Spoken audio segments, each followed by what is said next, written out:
Universidad ng Oxford ay hindi kagaya ng ibang universidad na pera ang labanan.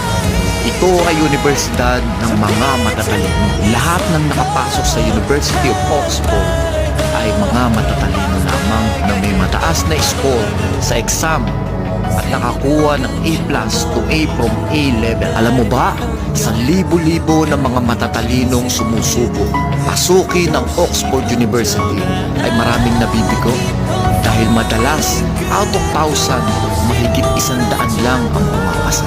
Kaya naman ang makapasok sa kilala at respetadong universidad sa buong mundo ay nakakabilib at talaga namang nakakamangha ang taglay na talino ng individual na makakapasok dito. Kaya naman anumang pag-aaral ang meron si BBM